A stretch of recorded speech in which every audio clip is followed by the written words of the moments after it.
ოჯახის წევრების გარემოცვაში მყოფმა მარკო რუბიომ კონგრესის წინაშე საკუთარი გამოსვლა სწორედ ოჯახის მნიშვნელობაზე საუბრით დაიწყო.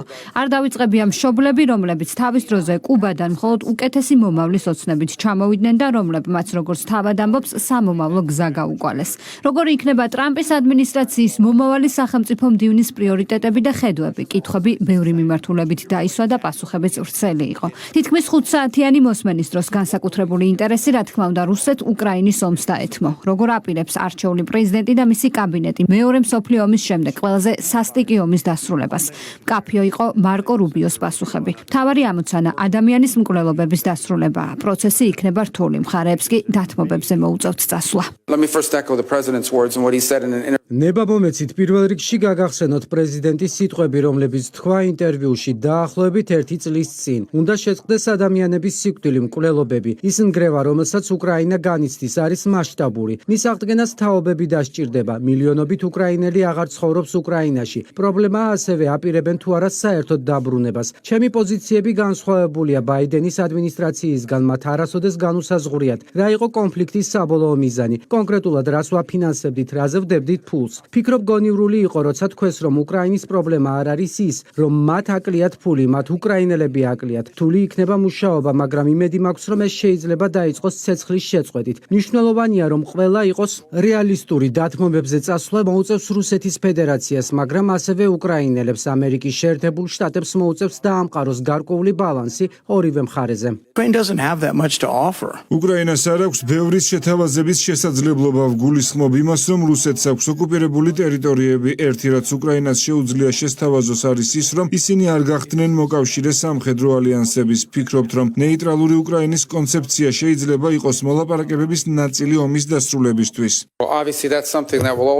რა თქმა უნდა, ეს იქნება ის, რაც იქნება ნაწილი ნებისმიერი მოლაპარაკებების. მე ვეთანხმები თქვენს მოსაზრებას, რომ ჩვენ დავკარგეთ რეალური აღქმა ზოგიერთ საგარეო პოლიტიკაში. ჩვენი არჩევანი საგარეო პოლიტიკაში არის არჩევანი ცუდ შედეგსა და კიდევ უფრო უარეს შედეგს შორის. არ მგონია, რომ გონივრული და მიზანშეწონილი იქნება თუნდაც რაიმე საჯარო ფორუმზე ვიმსჯელოთ იმ პარამეტრების შესახებ, თუ რა შეიძლება იყოს ეს პოტენციური დათმობები ორივე მხარისთვის. მაგრამ თუ გვსურს ვიყოთ გულახდილები ამის დასრულებასთან დაკავშირებით, ჭეშმარიტ დიპლომატია მოითხოვს დათმობებს ყველა მხარისგან. მოქმედებს თუ არა სანქციები რუსეთის წინააღმდეგ და უნდა ჰქონდეს თუ არა ევროპას ენერგეტიკის კუთხით რუსეთთან თანამშრომლობა. ამ საკითხებზე რუბიოს მოსაზრებებით დაინტერესდა კონგრესმენთა ნაწილი. მომავალი სახელმწიფო მდივანი თვლის, რომ ევროპა რუსეთის ენერგორესურსებზე დამოკიდებულია, თუმცა პოზიტიური ძვრები ამ კუთხით მაინც შეინიშნება. სამშვიდობო მოლაპარაკებების ნაწილი კი შესაძლოა გახდეს რუსეთისთვის სანქციების შემსუბუქებაც. როცა ამერიკის შეერთებული შტატები მონაწილეობას იღებს ისეთ მოლაპარაკებებში, როგორიცაა მაგალითად უკრაინაში კონფლიქტის დარეგულირების საუბარი, რუსეთისთვის სანქციები და მათი შესაძლო შემსუბუქება ამ პროცესის ნაწილი შესაძლოა გახდეს, თუ ამის პირობები იქნება შესაფერისი.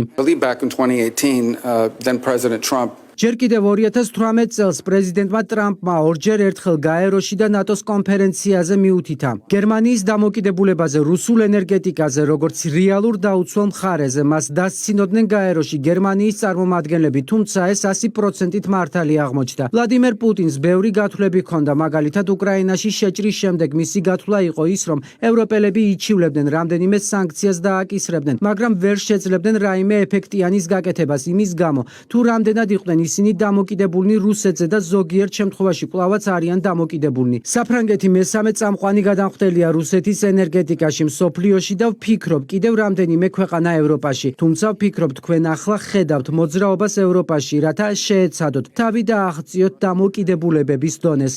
განსაკუთრებული ინტერესი გამოიწვია ჩინეთის საკითხმაც. თუ აქამდე მარკო რუბიო ჩინეთთან ხისტი პოლიტიკით გამოირჩეოდა, მოსმენაზე გამოიკვეთა კონტურები, რომ ოფიციალურ პეკინთან ურთიერთობების დაბალანსება ტრამპის პოლიტიკის ერთ-ერთი მთავარი პრიორიტეტი იქნება. ჩინეთთან კონკურენციის გასაწევად კი მთავარი ამოცანა ქვეყნის შიდა ეკონომიკური გაძლიერება. is the most potent. ჩინეთის კომუნისტური პარტია ყველაზე ძლიერი და სახიფათო მოწინააღმდეგეა. მათ აქვთ ის ბერკეტები, რაც საბჭოთა კავშირს არასდროს ჰქონია. კონკურენტია ყველა სფეროში. ჩინელები არიან ტექნოლოგიური, გეოპოლიტიკური, ეკონომიკური, ინდუსტრიული, მეცნიერული კონკურენტები. როცა დაწერენ წიგნს 21 საუკუნეზე, რა თქმა უნდა, იქნება თავები პუტინზე, ჩინეთზე, მაგრამ იქნება თავები ამერიკისა და ჩინეთის ურთიერთობებზე და რა მიმართულებით განვითარდა ის. ჩინელებს ჯერათ, რომ შეერთებული შტატები არიან დიდი ძალა და ამერიკის დაცემა მათ აღმავლობას გამოიწვევს, თუმცა ისინი გახდებიან მდიდრები და ძლიერები და ჩვენ მოგვიწევს მათთან გამკლავება. საფრთხე არის ის, რომ ჩვენი საქციელების გამო დისბალანსი წარმოიშვა ამ ურთიერთობებში. ჩინეთთან გასამკლავებლად ბერკეტები, რაც შეგვიძლია გამოვიყენოთ, არის აქ სახლში. ჩვენ უნდა აღვადგინოთ ჩვენი შიდა ინდუსტრიული შესაძლებლობები და უნდა დავწუნდეთ, რომ შეერთებული შტატები არ არის დამოკიდებული არც ერთ ერზე. თუ 10 წელზე ნაკლებ დროში დავრჩებით ამ გზაზე, რომელზეც ახლა ვართ, პრაქტიკულად ყველაფერი, რაც ჩვენთვის მნიშვნელოვანია ცხოვრებაში, დამოკიდებული იქნება ჩინეთზე, რადგან ისინი დომინირებენ კრიტიკულ ინდუსტრიებში, ასე რომ თუ ჩვენ არ შევცვლით კურსს, ჩვენ ვიცხოვრებთ სამყაროში, სადაც ბევრი რამ, რაც ჩვენთვის მნიშვნელოვანია ყოველდღიურად, ჩვენი უსაფრთხოებიდან დაწყებული ჯანმრთელობით დამთავრებული, იქნება დამოკიდებული ჩინელებზე. ინტერესის საგანი იყო ასევე ახლო აღმოსავლეთში არსებული ვითარება. მარკო რუბიომ მკაცრად დაგმო ჰამასის ქმედებები და განაცხადა, რომ ისრაელმა უნდა დაიცვას ქვეყნის უსაფრთხოება და ინტერესები, თუმცა აღნიშნა ისიც, რომ ღაზაში არსებული მშვიდობიანი მოქალაქეების დასაცავად პრაგმატული პოლიტიკაა საჭირო.